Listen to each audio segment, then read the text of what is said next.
We're up on the bridge now of the Uss Theodore Roosevelt, just looking over the flight deck. Alongside me, Captain Dan Grieco, who's commanding officer. Just tell me what's happening at the moment, and indeed the sort of history of your engagement with the ship, because you were a pilot, weren't you, before? Absolutely, and still am. As the commanding officer, I'm in charge of all the operations aboard Theodore Roosevelt and the ship itself. So you got to put it as I'm the airport, the head of the airport. So what you're seeing down here right now is we're in between two flight cycles of aircraft. And so we do something on a regular basis each day, which is called foreign object debris. We search for anything that might come out of someone's pockets, whether it be a pen or something along those lines.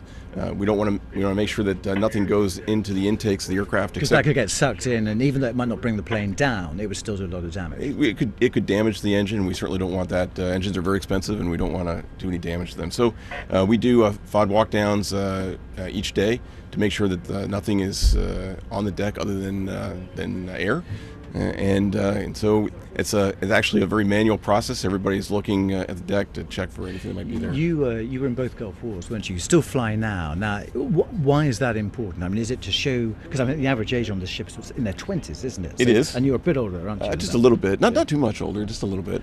But yes, well, of course, as a career aviator, I enjoy flying, and it's important for me to set the right example for the officers and the crew aboard the ship, so they want to see me fly as well.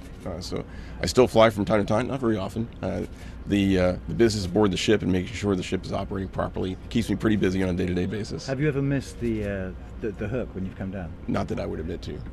Certainly never. No aviator is going to admit that he would volter, which is what we call that. Okay, well, if we just swing the camera around, we saw one actually miss today, but he came round and got it the second time round. He did. Thanks very much. My pleasure.